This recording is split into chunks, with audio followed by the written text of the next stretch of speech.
Hello, everybody. Moin and Guten Tag. I hope you are able to hear me. I got a bad joke prepared for you. I have a Russian friend who's a sound engineer and a Czech one too, and a Czech one too. Okay, sorry for that. Today is going to be about making the perfect sourdough starter, and I will be showing you exactly how. So for everybody who did not see the stream live, in the end, I'll be adding some chapters to this video so that you can jump ahead to the chapters that interest you. I'm Hendrik, the bread code, and I've started sourdough baking roughly 5 years ago. And I started this YouTube channel because I feel that there's so much information on the internet where it's not 100% scientific. So I'm always trying to be scientific and trying to enable everyone around the world to bake amazing bread. So that's why I have this channel. I just want to support you in baking the best bread possible. I'm from Germany, and we Germans love our bread. Okay, so I prepared a little agenda for today, and later on there's going to be a Q&A session at the end of this small presentation where you can dial in. The information for that is inside of the description. Okay, so let me start by sharing my screen. Oops, that was actually the wrong slide. There you go. I hope you're able to see my screen right now. And yeah, hi everybody. Hi to everybody around the world. Really thank you for joining. Make sure to ask me some questions. In case I don't answer your question during the main presentation, please just drop a comment below the live stream. In the end, I'll make sure to answer all the comments. Okay, so the sourdough starter. How can we make that perfect sourdough starter? The agenda. First, what is a sourdough starter so that everybody is on the same level of knowledge? Why should you make one? Why is it an amazing thing to do? How you make one? When is your sourdough starter ready? And which flour should you feed? Some like to feed all-purpose flour. Some like to feed whole wheat flour. So we'll have a quick look at that. What about feeding ratios? Some people might have heard this. How much water, how much flour should you feed? I'll be deep diving into that as well.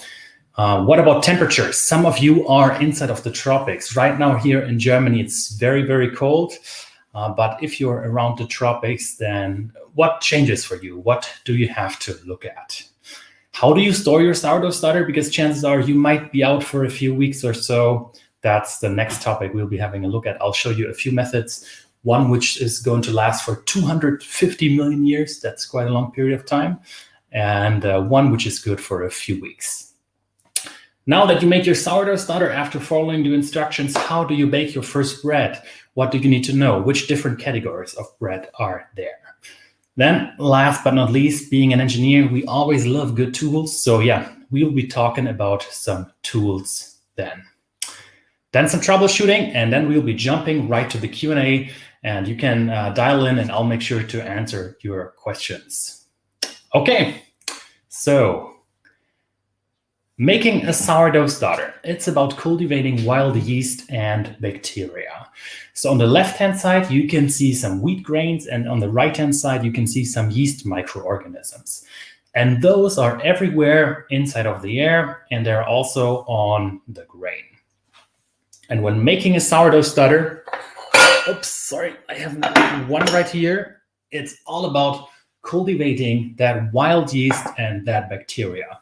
And you want to use that, and you want to use that to make you bake amazing bread. They will start eating your bread. They will start digesting your bread. This is called fermentation. And this is what you want to do. You want to take all that, put that into a sourdough starter. You want to cultivate that over a longer period of time. And this is what makes amazing bread in the end. And I'm also going to be adding some random pictures of my sourdough, which I like to take with me while traveling. So be prepared for a few other random pictures. In this case, my sourdough starter, Bread Pit, you have to give your sourdough starter a name, very important, is enjoying a nice mojito. I always thought that the Egyptians were the first ones to cultivate sourdough, but right now, based on the current science, it seems that around 3700 BC in Switzerland, the first sourdough has been made. The other story is that a lady in Egypt was trying to bake a bread. She forgot her dough next to the Nile River, returned a few days later, baked it anyways. It was nice and puffy, and that's how she discovered sourdough. I'm not sure which story is correct. There are a few other stories on this as well. Just checking real quick that you are actually able to see everything and hear everything I'm talking. Okay, so hello everybody. Okay, I think you are able to hear me. Hey to the USA. Hi Angelica. Hi Skitch to Belgium. I see Fazio from Chicago there as well. I hope it's not too cold over there. Okay, so why should you be making a sourdough starter? So no need to ever buy yeast again. That's actually a good, compelling argument for me being a German. So I'm a cheap German. I don't like to spend a lot of money. And by having a sourdough starter, you will always have your yeast and your bacteria with you. No need to ever buy yeast again. I hope there's not going to be another pandemic.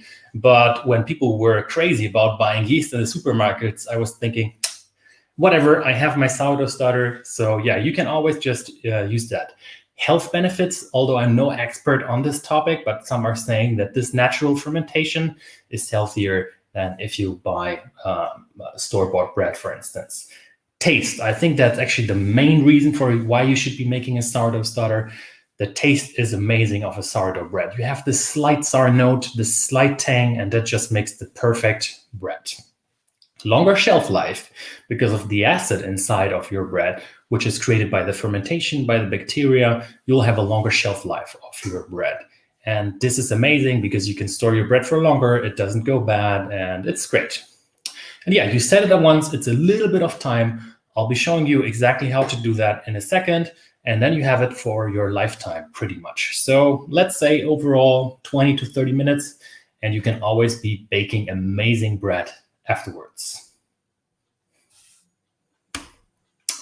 Yeah, here my sourdough starter on Lanzarote, an island in the Canary Island, and here he's enjoying some fresh air in a field of lava. Beautiful island, definitely recommend you to travel there. Okay, making your own starter.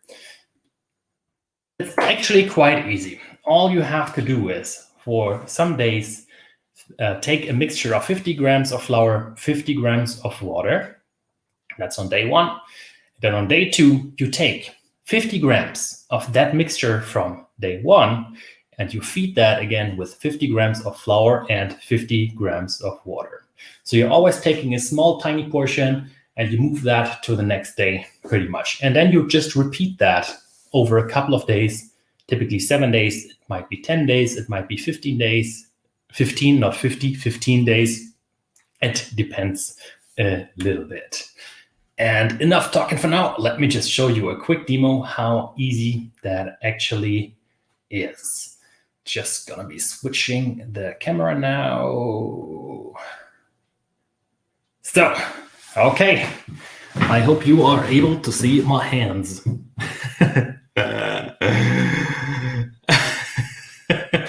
Caro saying like yeast is super expensive. Yes, yeast is expensive, Caro. No, of course it's not that expensive, but yeah. If you can save 50 cents, why not save it? So this is a scale. This, I would say, is probably one of the only tools you should have. And what I did is I already prepared 50 grams of flour. And now I'm just going to be mixing that with 50 grams of water. Magic. No, I didn't nail it on point. So bad. 55. That's not really that important. It should be roughly the same ratio. And this is day 1. And all I'm going to be doing now is I will be stirring this together. And there is so much wild yeast here already on this grain. I'll be talking about whether you should be using whole wheat or all-purpose flour in a little bit. But basically, by using this whole wheat flour or whole rye in this case, actually, I already have a lot of contamination. Even on my hands, even on the spoon, there is yeast everywhere. I'm sure it would look very gross if you were to check your skin under a microscope. But this is what we pretty much do. And just by having this airflow here as well, we have natural yeast coming through the air right into this mixture. So this is going to be day one. And then you want to make sure you cover this. It shouldn't be airtight. This is almost airtight, not too much. And then on day two, all I do is I take 50 grams out of this jar, put that into a new jar again, and repeat. Oh, I actually didn't mix it properly. Bad me. You should check that you mixed everything nicely. And then I put that into the next jar. Oops. Mix in water again, mix in flour, and I repeat everything. Repeat this every day until I see that this sourdough roughly doubles in size. You will see that there are some nice pockets here of air at some point. I like to use a rubber band to mark this jar, and this way I know when my sourdough doubled in size, then it's pretty much ready to be used.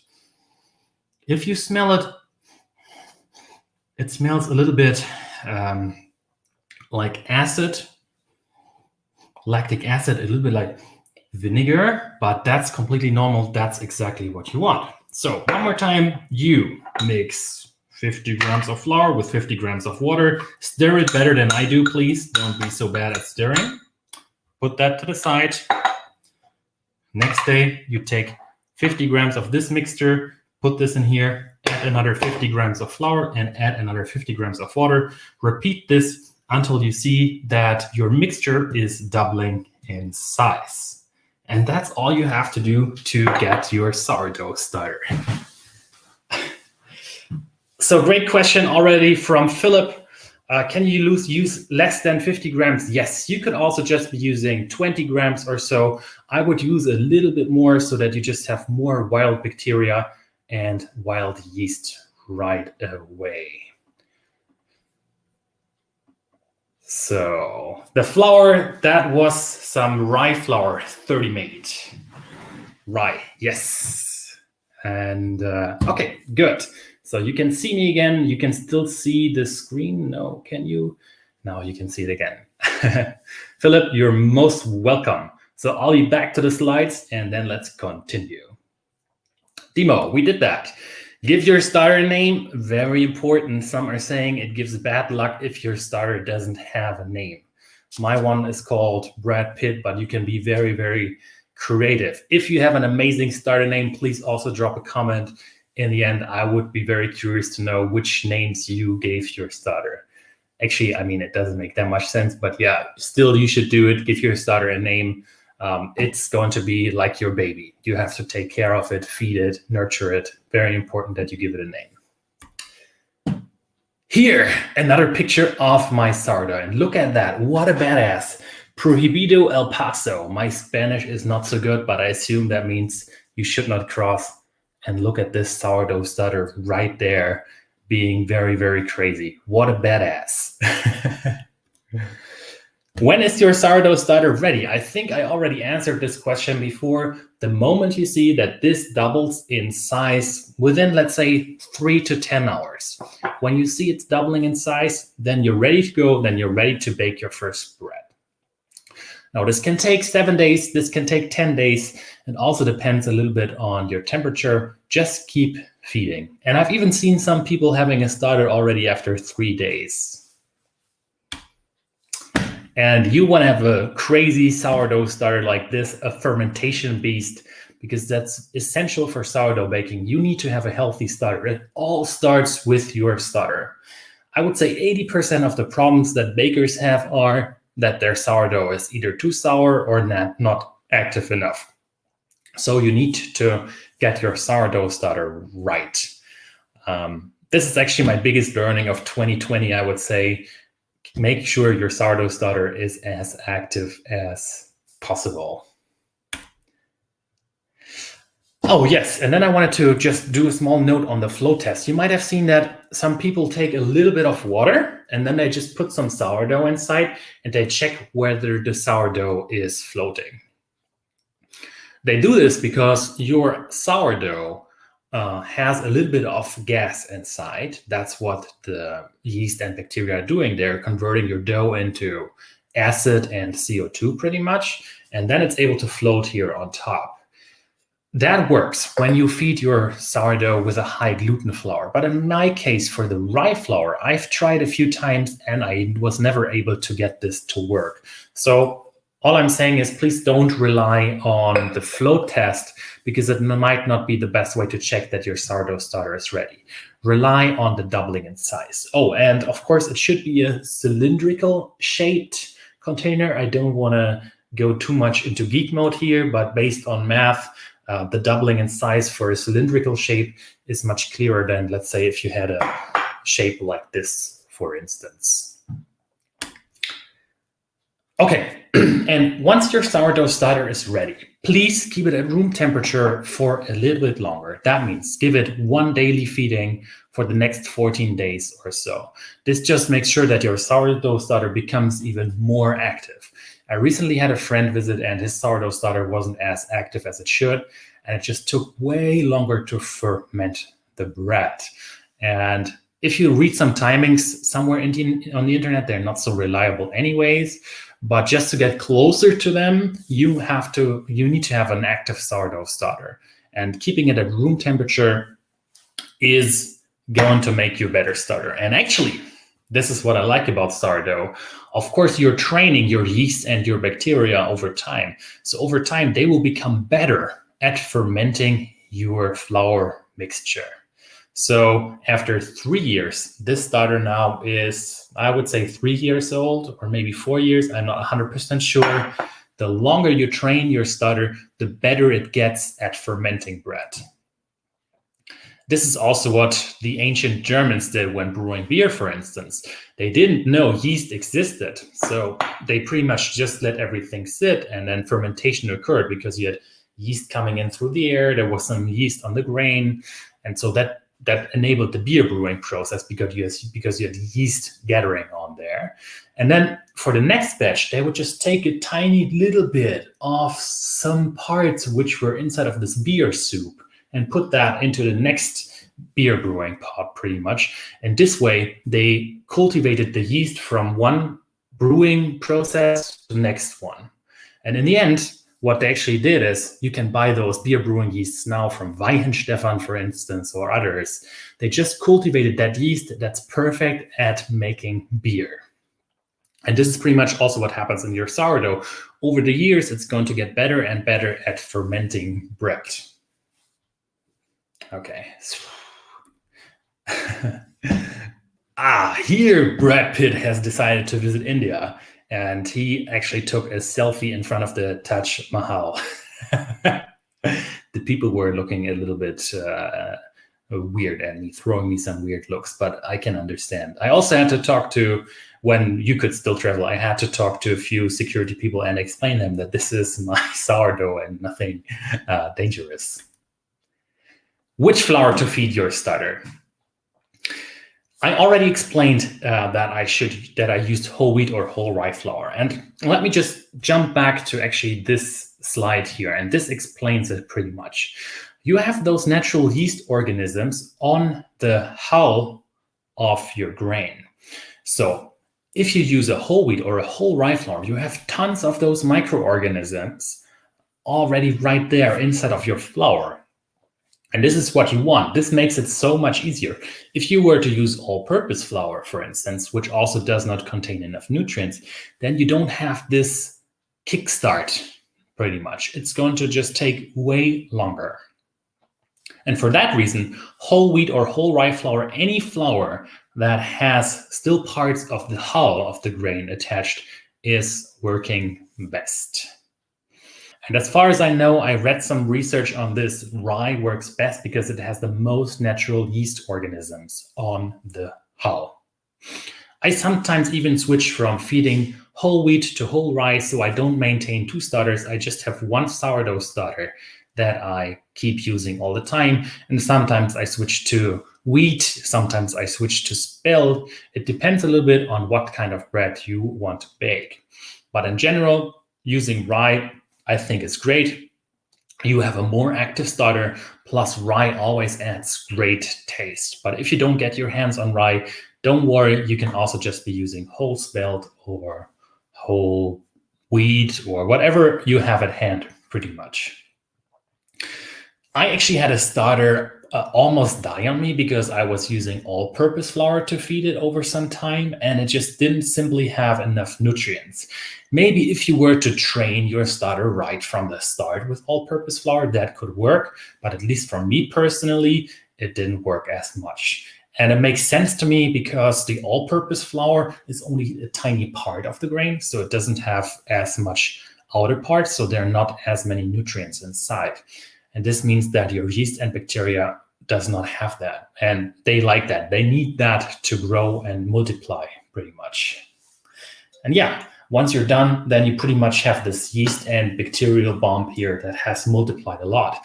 And also going back to one of the questions you asked earlier, that's why I recommend to maybe use 50 grams, maybe not 10 grams every day to feed it, because you will just have more yeast and more bacteria from the start, and it will get more active quickly. It's pretty much exponential growth. Okay, oops. And then yes, here we wanted to go. This was super cool when I was on Lanzarote. This was actually a pit inside of the earth. It was on top of a hotspot, and then there was hot air coming out, and they would just barbecue over that pit inside of the volcano. That was really fascinating. And of course, Brad Pitt also enjoyed that. He really enjoyed that slight increase in heat right over there. Feeding ratios. Okay, so feeding ratios. You might have heard this. This is the ratio of sourdough starter to flour and water. Right now, for setting up the starter, I recommended you a 1:1:1 ratio. So 50 grams of sourdough starter, 1. 50 grams of flour, 1. 50 grams of water, 1. So that's always 1:1:1. Now, depending on your sourdough starter, you should be adjusting this a little bit. Later, once your sourdough starter is ready, I generally recommend you to feed a 1:5:5 ratio. So that would be 10 grams of sourdough starter, 50 grams of flour, and 50 grams of water. That's actually a good value to keep in mind. It almost always works, unless, so there's an unless. If you're inside of the tropics, where it's very, very, very warm, then the bacterial part of your sourdough starter is a little bit more active. And if that's the case, then you might want to be using a 1:10:10 ratio, for instance, or maybe even a 1:20:20 ratio, because this way you don't have too much acid production. And the yeast part of your sourdough starter doesn't like the acid piling up. But over time, as the bacteria continues to ferment your sourdough, you have increasing amounts of acid. And this is bad for the yeast because the yeast is not going to be as active anymore. So the yeast likes a dough which isn't too sour. And by changing the feeding ratio, we are starting the fermentation with the less sour sourdough starter. And this is important because else you might run into issues of fermenting your sourdough bread too long. So give this a shot, give this ratio a shot. You have to experiment a little bit. Now here in Germany, since it's so cold, I actually switched to a 1:3:3 ratio because I feel my starter just takes way too long. And of course, I'm also delaying the fermentation process a little bit because I don't have as much yeast and bacteria to begin with when I use a 1:5:5 versus a 1:3:3 ratio. So right now here in winter times, Germany, I'm using this 1:3:3 ratio, but normally it's a 1:5:5. So keep in mind the 1:5:5, that almost always works.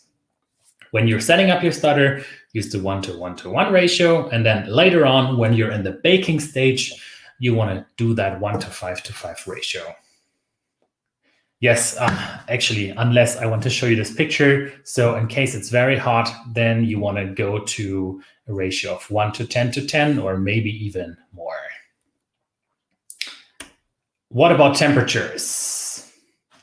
This is a great chart which I took from the handbook on sourdough biotechnology.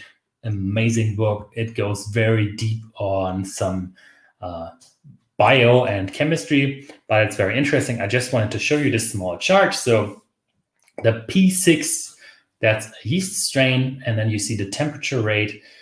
And what you can see is how fast the dough is doubling depending on the temperature, or how fast the dough is increasing in size. And what I want you to know is that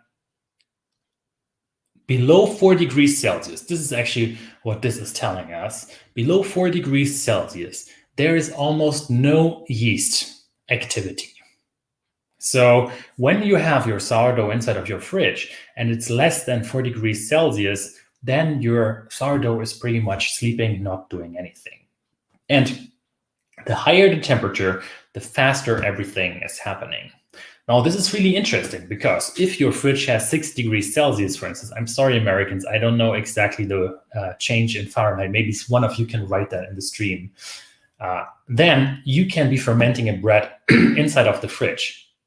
So I've actually done that. I've made a bread inside of the fridge for over 2 weeks at 6 degrees Celsius, and it was just fermenting slowly, slowly, and slowly. Sorry for that.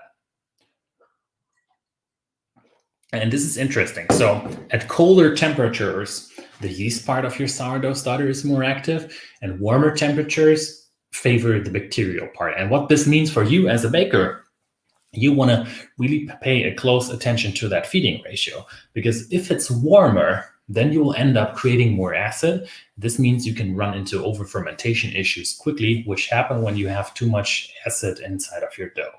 So colder temperatures in general, everything is a little bit slower, but it also favors the yeast. And below 4 degrees Celsius, it pretty much just comes to a halt. This slide, I forgot I had it, sorry. So cold climate favors the yeast activity, less acid production, slower fermentation, and then the feeding ratio, which I listed right there. And warm climate, fast fermentation, and you might want to be adjusting your feeding ratio of your sourdough starter. I actually don't know 100% what happens at high altitude. A few people of you wrote me that you live on, I don't know, 2,000 meters above. I once baked a bread on 1,000 meters and everything was normal. So if you have some information, I would appreciate you if you could share it. Here, Brad Pitt taking a bike ride again, this time on an e-bike because he's a little bit lazy. Okay, how to store your starter. Now that you made your starter, you have been baking a little bit of bread. How do you store it? You might be out, you might be traveling, something like that. How do you store it for a long period of time? I'm so sorry. Being an engineer, I just had to make this small flow chart here. Are you out longer than 4 weeks? If yes, you want to dry the starter. I have a video on how you can dry the starter. You pretty much just mix your starter with a little bit of flour to make it very crumbly, and then you store it in a bag, which actually, in case that bag would last for a long time, it could last for 250 million years, so a very, very, very long period of time. And then afterwards, you have to reactivate it. If you're out less than 4 weeks, then the fridge is a great option. Just take this and place this inside of your fridge. Reactivating is pretty much the same thing as just feeding your starter. I would give your starter 2 or 3 days before you bake the next bread, just to reactivate it, just to have a healthy balance of yeast and bacterial activity. Again, so that your fermentation is happening at a normal pace. Yes, here inside of a cave. That was a really interesting cave, yeah. So Brad Pitt is everywhere. Okay, so now that your starter is ready, you made this amazing sourdough starter, you want to bake your first bread. And you need to ask yourself the question, what kind of bread do you want to bake? I would say there's typically two categories. On the left-hand side, we have this fluffy wheat-based bread. So it has a somewhat open crumb, it's very fluffy. And on the right-hand side, we have everything else. So that would be rye, einkorn, emmer, spelt, and so on. Okay, spelt is a little bit of a special case because modern spelt is a crossbreed with wheat on the left-hand side, but old spelt is very, very similar to rye, emmer, and einkorn in terms of baking properties. So the right-hand side, we Germans love to eat rye bread. For instance, has a very dense crumb, as you can see here at the bottom. But the taste of this bread, it's just amazing. I would say it's the #1 bread of Germany. We call that Mischbrot or Graubrot, for instance. And the left-hand side, that's the fluffy wheat-based bread.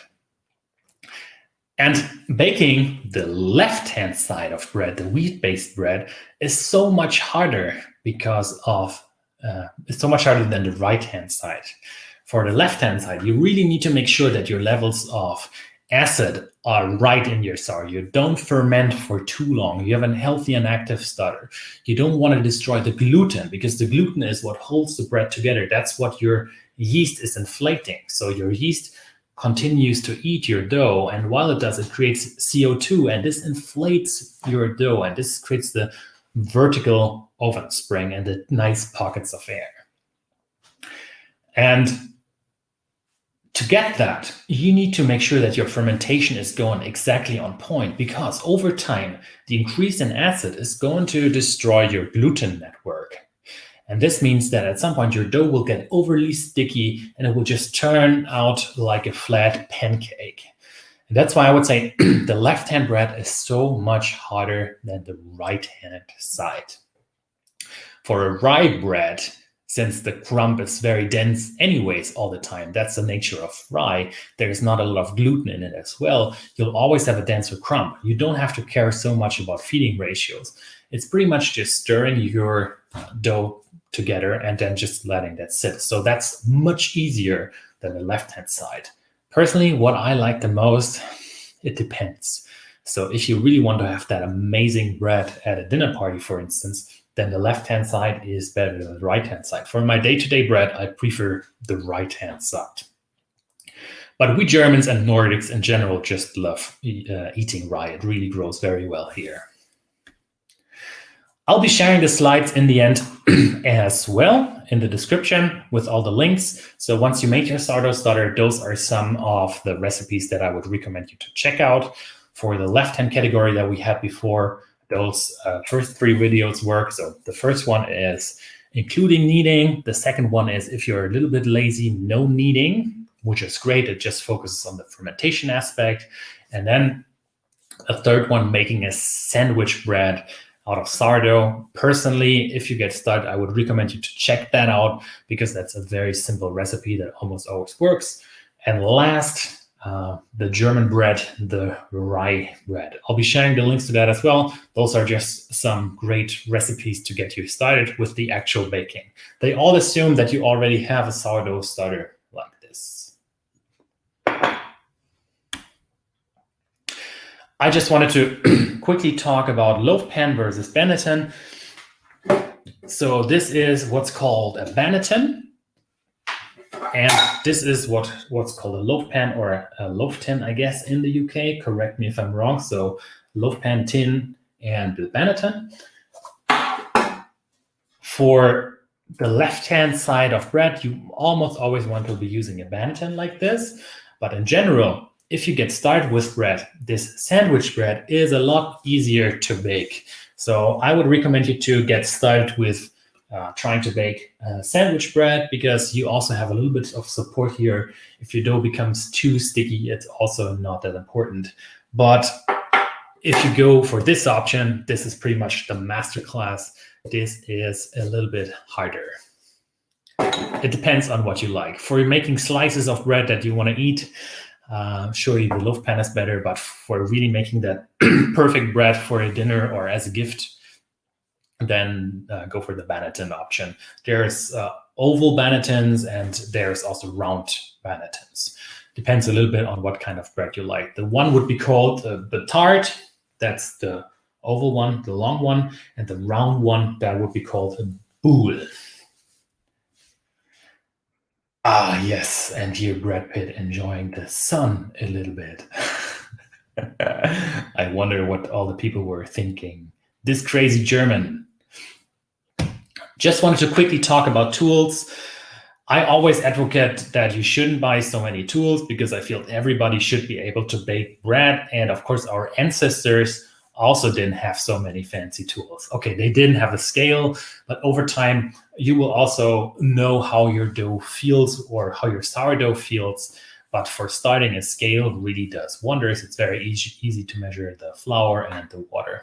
A jar for your starter, I already talked about that. That should be a cylindrical jar, something. Small cylindrical glasses, shot glasses would also work. You will see that when you watch some of the actual bread recipes where I'll show you how to master the fermentation process. Then those small glasses are really making it very, very easy. And a banneton or a loaf pan. And I'll be linking my favorite tools in the description, but those are pretty much everything, all the tools, everything you need. So not more. You don't have to buy a Dutch oven. You don't have to buy other fancy stuff. This is all that you need to get yourself going with sourdough baking. And inside of the videos, inside of the recipes, I'm showing you how to get there without using a Dutch oven. So yeah, don't invest too much. Try to master the technique. Oh, in this case, Brad Pitt is on a cruise trying to be a sailor. Okay, troubleshooting. We are almost at the end already. I think my starter died. Okay, that was very German of me. So you think your starter died because you left it at room temperature for too long or inside of the fridge for too long. Very likely it did not die because at some point the yeast and the bacteria just go into hibernation mode. Just take your starter and feed it again with whole rye or whole wheat flour using a higher ratio, maybe 1:50 and then just keep waiting for a day or two. You should see some activity on your sourdough starter, then switch to 1:5 reading ratio, and it should be ready to roll again. So it's very, very, very hard to kill a starter. Just keep feeding it. It very likely comes back to life. Yes, same thing. I left my starter in the fridge for a month. Likely there's going to be a small amount of liquid on top. No worries, just take a tiny piece of that starter, mix it again with flour and water, and it should be good to go. And for the next time, it might be a good option for you to dry your sourdough starter. That way, you can just store it for an even longer period of time. Your starter smells funky. So over time, your starter is going to develop a not so nice scent to it. But that's completely normal. If it happens too fast, then it's likely a sign that your starter is a little bit too sour. Then you just want to keep feeding it 1:10 or 1:50, for instance. So if your starter smells very, very bad, lower the feeding ratio a little bit. A little bit of this vinegar scent is completely normal, nothing to worry about. There's a liquid gathering on top. Sometimes if your sourdough starter is in the fridge, you will end up seeing a little bit of liquid here on top. What should you do with this liquid? Should you toss it? Well, this liquid contains a lot of bacteria, a lot of yeast. Just store it back to your main dough. This is a sourdough nuke pretty much. So don't get rid of that. Just mix it back in and then feed your sourdough one more time. My starter is very acidic. You run into over-fermentation issues very quickly with your bread. Again, change the feeding ratio. That should be the solution for your problem. You can also get yourself a pH measuring tool if you like, just to double check the acidic content of your sourdough starter. In case you wanted to check that, I did that and noted that my starter is, has way too much acid. And it actually got me thinking about how can I make a better sourdough starter, and that's why I'm sharing this knowledge, because this whole sourdough starter too acidic is really the reason for a lot of problems when you want to bake that wheat style bread. For the rye style bread, Emmer, Einkorn, old spelt, nothing to worry. And look at this picture. Sourdough is a long road. Yeah, I parked the car and then I simply had to take the picture. There is so much to learn. I still learn every day, and I learn from all the great comments you are dropping on the videos. There are so many amazing discussions, and there's still so much to learn even for me. And that's what I'm trying to show. Experiment a little bit. I'm trying to show you how you can get things to work in your own kitchen, because chances are it's warmer or colder for you. So you always have to adapt the process a little bit. And that's also why I'm running this channel, because I want to show you the why so that you can adapt a little bit. Okay, so 12. Whew, it felt like I was speaking forever. Q&A. So if you have questions, then now is the time to join the discussion. I'm also checking some of the questions now. I see there is Yen inside. Yen, if you want to activate your camera, now is the point, or you can also just use the audio if you like. So let me just quickly take my headphones so that I can also hear you. Yen, I'm going to be adding you to the stream right now. Yeah, but hey. I don't have a starter yet. You don't have a starter yet. Hi, Yen. Yeah. Nice to meet you. Where are you from? From France. I'm Vietnamese from France. Nice. Yeah. Bonjour. Bonjour. So you want to make a starter, or what are you trying to do? I'm trying to do bread, French bread. Yeah, baguette. Okay. Yeah.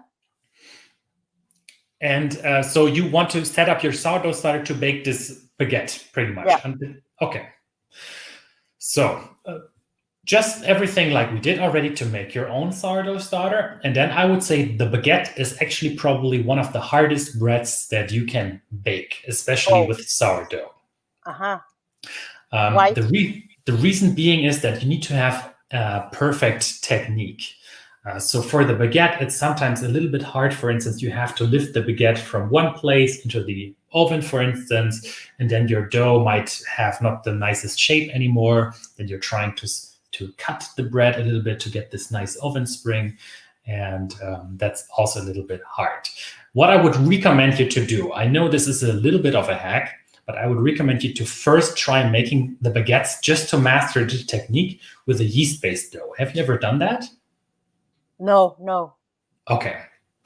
So try first baking baguettes with yeast. Yeast, okay. Yes. You can try making a poolish, which is a pre-ferment. And actually, this is also my favorite way to make baguettes. You just take a small portion of the dough, make it a day in advance, and this just adds so much incredible taste. And then once you master the technique, because I would say for baguettes, the technique is essential, how you work your hands, how you touch the dough, and so on, then I would recommend you to go the sourdough route. Okay. Okay. Thank you. Thank you as well. Then good luck. If you have questions, please feel free to reach out. Yeah, thank you. Okay, thank you. Okay, next up, I have Thomas right here. Thomas Hilaire. You need to explain me how to pronounce your name in a little bit, adding you to the stream right now. Hi. Thomas. Hi. Hello. Hello, everyone. I'm good, and you? Where are you from? Sorry for France. Sorry for my English. You're from France as well. Wow. Yeah. 2 people from France. Which part of France? Grenoble, close to Lyon, in the mountain. Okay. In the Nice. Alps. Have you tried making baguettes yourself? No. I'm trying to do a good sourdough bread, for instance, and then I'll try other things. Okay. So what would you like to know?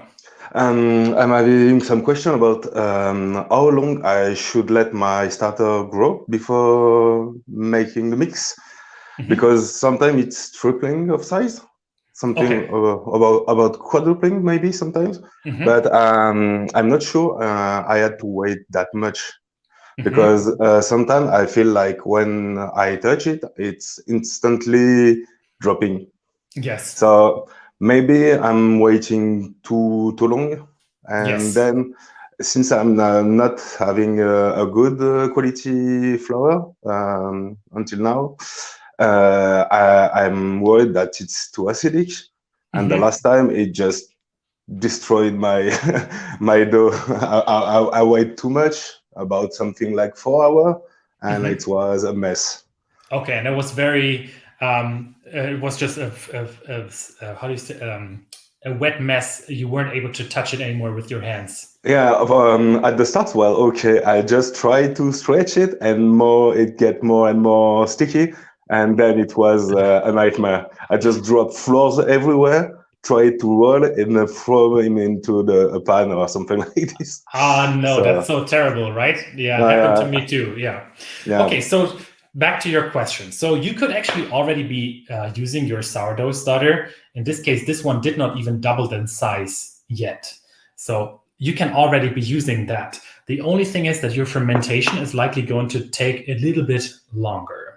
But that's totally okay for you. Don't wait until it triples in size, because then you already have too much acid.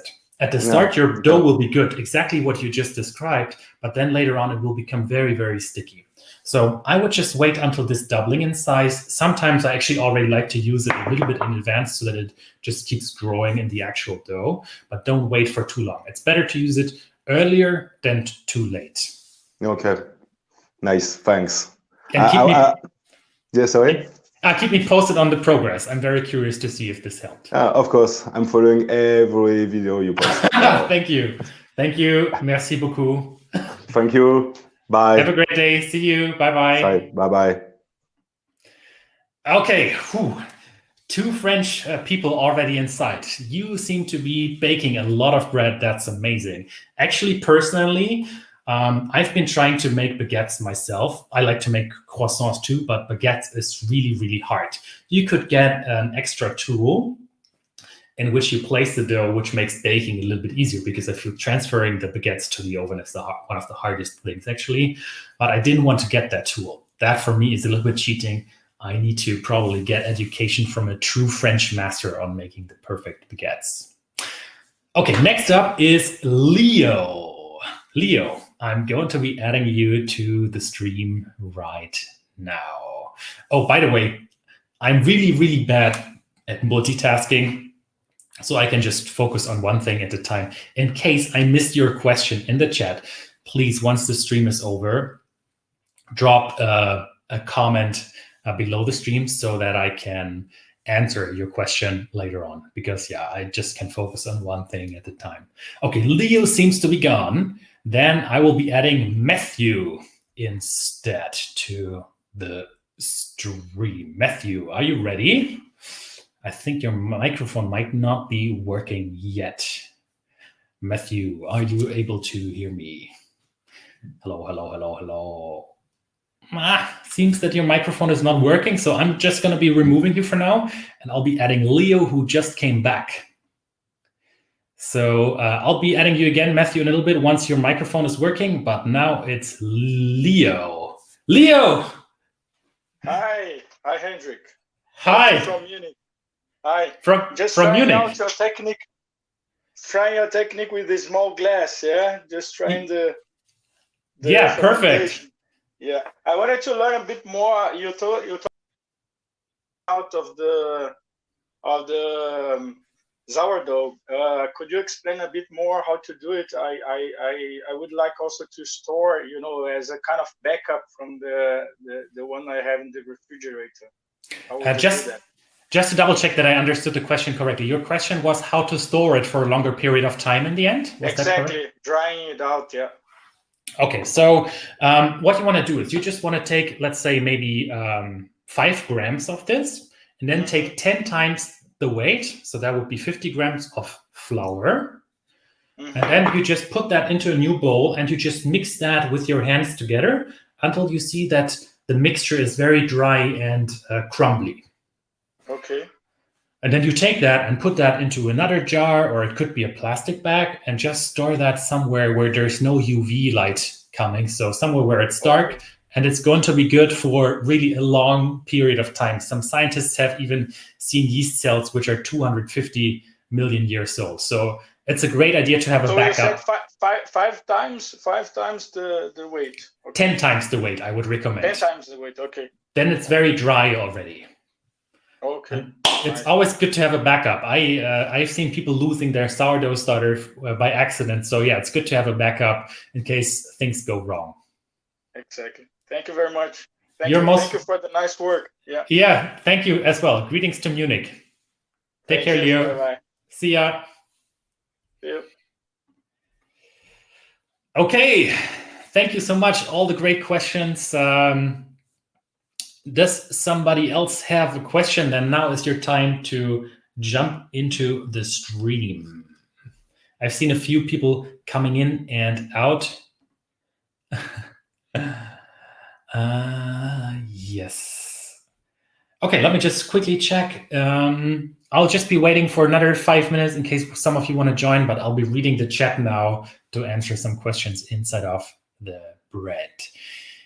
Angelica says, your friends like seedy breads. That's great. I would recommend you when you're making a bread with seeds, add them together with your sourdough starter. So you're making the main dough without the sourdough starter, then you add your sourdough starter a little bit later, and at the same time you want to be adding the seeds as well, and you'll have a delicious seedy bread. Caroline Gischel, you don't know how to jump in the stream. Nothing to worry.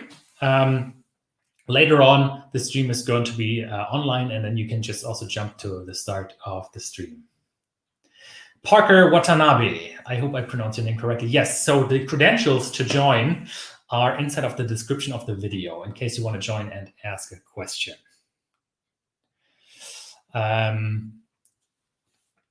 Yes, so then what else could I show you? I guess that's pretty much it. So let's just wait for another 1 minute in case somebody wants to join and ask another question.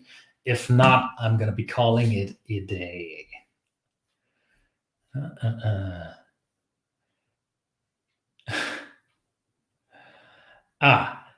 Just Chipin asked the question, how to make a rustic sourdough. The question is, what is a rustic sourdough? I would say the most rustic sourdough we have in Germany would be called maybe Krustenbrot or Bauernbrot, something like this. And this is just would be a rye-based bread. Other than that, if you want to have a darker bread from the outside, you can just bake it for a little bit longer. By the way, a good trick to know that your bread is done baking is to use a thermometer to check the internal temperature. That really does wonders, and it's very easy. It's done typically at 92 degrees Celsius. So then you know your bread is ready. You can leave it in a little bit longer, and then you will just get a nice coloring on the crust. Okay, somebody joined. Chloe. Chloe, I'm going to be adding you to the stream right now.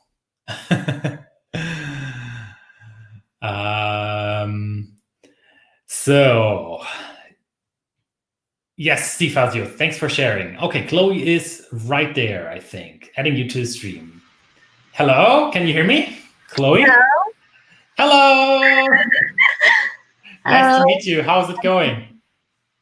Great. I'm calling from South Korea and have a question about my sourdough has really tiny crumbs and it's really too acidic. Can I add like baking powder or yeast to improve my crumb and make it less acidic? Okay, so the first part I didn't understand. The first part of the question, could you repeat that? You said your sourdough starter was crumbly a little bit? No, it has really tiny crumbs. It doesn't, yes. Okay, and you want to achieve pretty much having a more open crumb. Yes. Okay. Exactly. So making that open crumb bread is the hardest bread to bake, first of all, because you really have to get the fermentation exactly on point. And I would not start working with baking powder because I feel that's a little bit also of cheating. I mean, you could try that, of course, but you should master the actual process. And the tip I would like to give you is first, make sure that your sourdough starter doesn't have as much acid. So change the feeding ratio a little bit. So try using the 1:5 feeding ratio for your sourdough.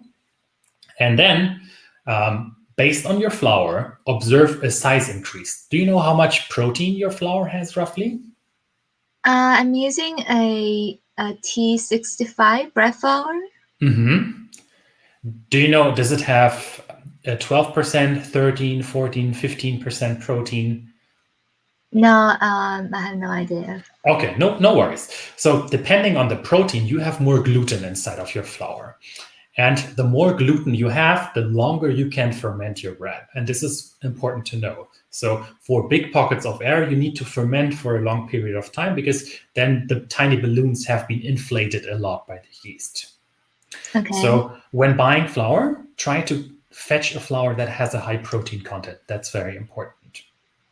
Okay. And I would recommend you that at the first start, when you put together your bread with the sourdough, try to go for a 50% size increase, probably. So what I like to do is I like to take a smaller jar. Actually, I don't have one here right now. I just mark that, and then I check the size increase of the main dough. So I extract a small sample, and then I observe the size increase. And once that reached 50%, try to shape your bread and then try to proof it. Okay. So by using the size increase, you make sure that you ferment on point. And then while your bread is proofing after you shaped it, the finger poke test is a great thing to know. Have you heard about the finger poke test? Yes, but every time I try it, I fail because I felt that it was all right, but when I bake it, and it turns out it's overproofed. So it's really hard to measure. Okay. Generally, I would say shorter bulk fermentation time then for you, together with making your starter less acidic. Those two variables are going to get you there. Those are going to make you that amazing open crumb bread. I saw some people giving tips about adding baking soda to neutralize the acidity. Does that work? I've heard that before. I've never done this myself, but maybe that could work, yes. But then at the same time, it's not just flour and water and salt your bread anymore, right? You have added some other things to the bread. That's what I like about sourdough. There's just those three ingredients: flour, water, and salt, nothing else. But you could try that. And please, if you try that, do send me a message. I'm very curious to know whether this has improved it. Okay, so in terms of lessen the acidity, your advice is increase the ratio to lessen the acidity. Yes, exactly. Okay, yeah? Good to know. Thank you. You are most welcome. Thanks for joining. Have a great day. Bye. See you. Bye-bye. Okay, so Caroline, I see inside of the stream, and Bronson. So Caroline, your microphone seems not to be working yet, so I'm going to be adding Bronson. Bronson, give me a quick thumbs up if you're ready to be added to the stream. Okay, Bronson, here you go. Nice to meet you. How's it going, Bronson? Not bad. How are you doing? I'm great. What's that? Is that a doggo? Oh, that's my puppy. Her name is Stella. Ah, nice. Where are you from, Bronson? I'm from Canada. Ah, nice to meet you. So you're also into sourdough baking? Yeah, I just started around Christmas, mostly because of your videos, so thank you. Oh, thank you very much. And what kind of bread are you trying to bake? Lately I've been doing, lately. All of my bread so far have been mostly a whole wheat with about 20% rye. Mm-hmm. And it's been going really well. My only question is, I kind of want a bit more of a stronger sourdough taste to it. Okay. Have you been baking using a Banneton or using a loaf pan? With the Banneton. Okay. The problem with the too sour taste and the Banneton is that over time, the gluten is damaged by the acid, and then you will just end up baking pancakes. So they will taste delicious, but they will be very flat. Okay. And to get a more sour taste, you just have to ferment for a longer period of time. That's why I would recommend you, if you want to get that sour taste, which I personally really love, then try baking using a loaf pan. It just makes sure that your bread has a little bit more structure and you can really ferment for a longer period of time. Okay, so that would be specifically the bulk fermentation phase or the proofing phase? Both stages. You want to just do that for a little bit longer. Okay. And over time, you will notice the more sour you go, the more sticky your dough is going to become. And at some point, it will even be impossible to actually shape it with hands. And all you have to do then is just take the dough and flip it over and toss it right into the loaf pan. So that's going to be a very, very, very sour bread. But I think also from health aspects, I'm no expert on that topic, but that's probably also very healthy bread then. Okay, cool. Thank you.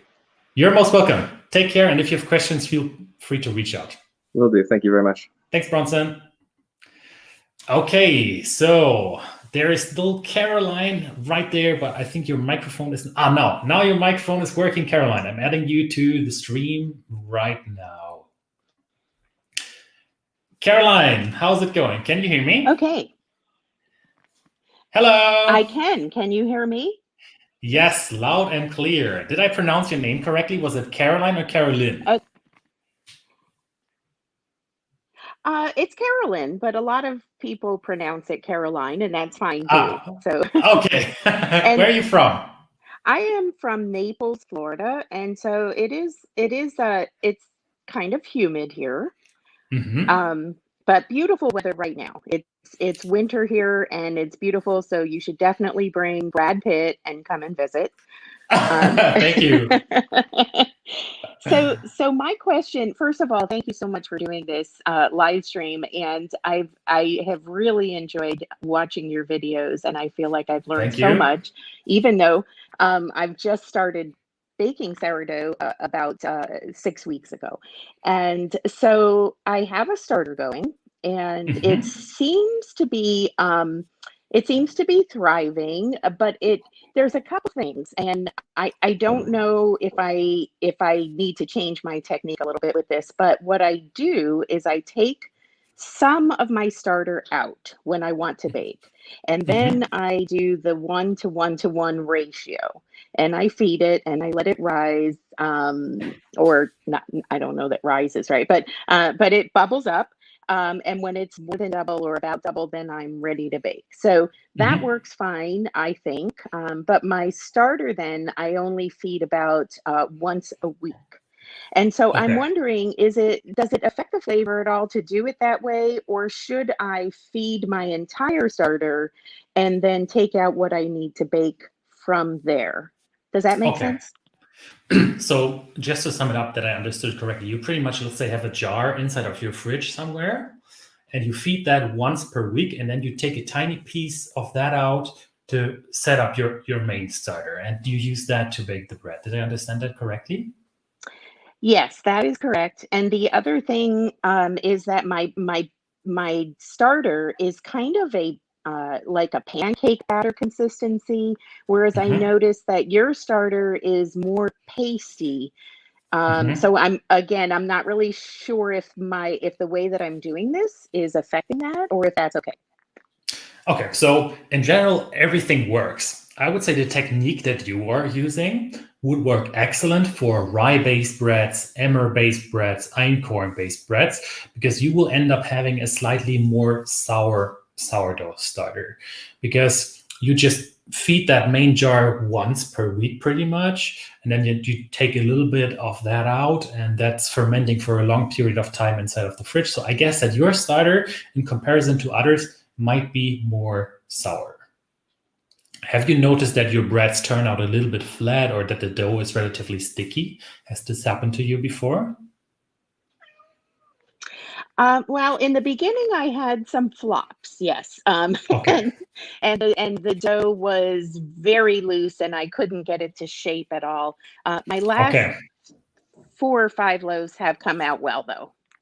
Okay. So, I mean, in general, if the process works for you, that's excellent. From the sourdough perspective, though, what I always do is, so this starter, or I have another jar inside of the fridge, I take that jar out, I take a little bit, feed that, and then I make my bread with this sourdough starter, and whatever is left, I feed it again, and then move it back to the fridge. So I don't have this one main jar from which I regrow my starter, but every time I set up my starter, for the main bread, let's say I would need 100 grams of starter, then I would make 105 grams of this, for instance. And then I use 100 grams, and the last 5 grams go back to the fridge, and then I can use it the next week. So this way I always pretty much use what's left, what I didn't use for my main sourdough, and that goes back to the fridge. And this way the starter does not have as much acid. And this helps with getting more oven spring, for instance. But in case your way works, I would say that one is totally good to go as well. Probably better a little bit for rye breads, for instance, but if it works for you, it works. Okay. Thank you so much. Thank you. If you have further questions, please always drop a comment below the videos. I'm happy to be of service. Thank you. You have a wonderful day. You too. Take care. Bye-bye. Okay, so Leo, give me a quick thumbs up if you're ready. It seems like your microphone is... another Leo. Hey, Leo. No, your microphone is not working yet. You might have to click a button there somewhere to activate it. Yeah, should we yes. do it now? Leo, how's it going? Where are you from? Nice to meet you. Well, I'm from Germany. Nice. Yes. Which area? But I'm native Dutch, but I'm living in Germany. Okay. So, well, I don't have a particular question, but maybe I've got a remark for the other viewers, which is if you slap and fold the dough quite some more times, the structure becomes more perfect, so to speak. So if you have doubt about the strength of your dough, you could slap and fold it a few times more, and maybe with a shorter pause in between. And that's my experience, that the dough becomes much stronger and that the ball becomes much higher and much rounder, so to speak. But I followed your videos, and your tips and explanations work well. So thank you for that. Dankjewel. Thank you very much. Yeah, you're welcome. So no, I think that what you mentioned is actually great, and that's 100% true. So you could be needing more at the start, or if you're a little bit lazy, don't want to knead as much, then you could be doing more stretch and folds while your dough is fermenting. And the stretch and folds on the one hand, they create a lot of strength for your dough so that your dough holds together. You develop that gluten network nicely, but they also help, for instance, to even out the temperature a little bit, because some parts of your dough might be warmer than other parts, so that you have an equal speed of fermentation everywhere inside of your dough. And another important thing to know is that, let's say this would be the surface of your dough. The more you round the dough, the less of a surface area you have in the end, which you touch with your hands. So when shaping, a nice, smooth and round dough, which you get by doing those stretch and folds, for instance, has a smaller surface area and it sticks less to your hands. So that's why I always recommend make a nice, smooth, round dough. It will be less sticky. Okay. All right. I will try the next time. Thank you so much. Yeah, thank you for your videos. You are most welcome. Helpful. Okay. Okay. Take care. Thank you, Leo. Bye. So the other Leo is back. Did you want to ask another question? Then I can give you, then I'll add you to the stream one more time. Okay. Leo, hey, you're back. Yes, I had another question. I just remember afterwards on the high protein flour, because most of the flours I find in Germany are, I mean, at most 10-12%. I found the Italian flour, which is around a bit more than 14. Do you have any advices, or you can somehow post what type of flours we can find with high protein? Yeah.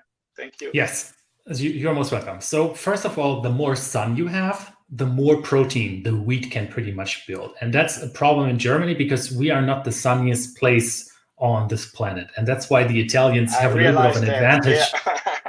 Yeah. That's why the Italians have a from little bit of Rio, an you know. advantage.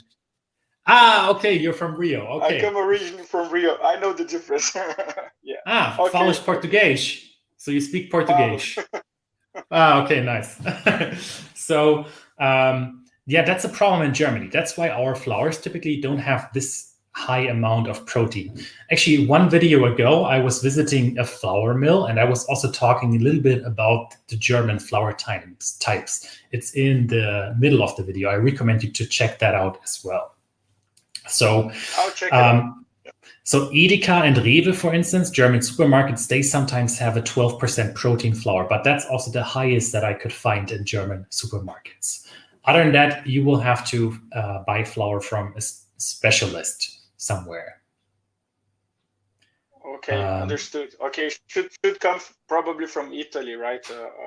Which we find here in Germany. So Italy is good, but also I visited the Draxmühle. That was the name of the mill. They also sometimes have this high protein flour, for instance, but it's not that common in Germany. Yeah, I found in their website, in their online shop, they have an Italian one, Tipo 00, I think, and it's 14%. But I was thinking if there is something from Germany, so it really comes probably from somewhere else. Okay. Just maybe another point on this, most recipes always call for bread flour, and then the Germans get confused. What is the German type of bread flour? So it would be type 500. It's type 550 that you normally want to be using for this open crumb wheat style bread.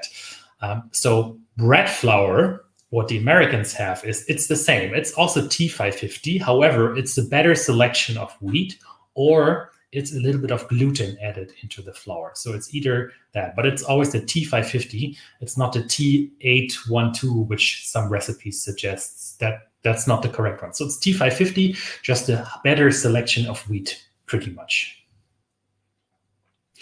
Okay. Oh, and last thing, you could be mixing in some gluten as well, just to bump the protein percentage of your flour, if that's an option for you. And where do I find it?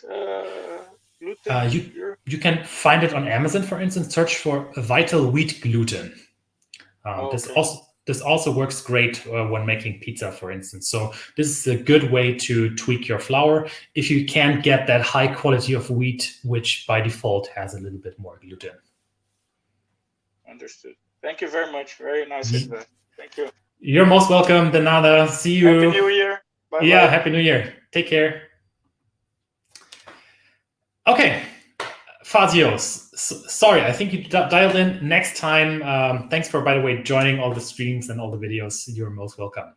Okay, so it's been an hour and 12 already. I don't want to talk your ear off. I'll be linking some tools. I'll be linking the slides in the description of the video. And if you have questions, please feel free to reach out. Thanks to everybody who joined the stream. It has been a lot of fun. I hope I was able to answer your questions. If I did not answer your question, which you dropped during in the chat, then please drop a comment in the end below the live stream so that I can just answer them as well. SXF, hello from Gallatin. Hi, nice to have you on the stream as well. Yeah, so thank you so much. It's been fun. I hope you learned something new. And as always, may the gluten be with you. Happy baking. And I need to find the button to end the stream here. Take care, everybody. Bye-bye.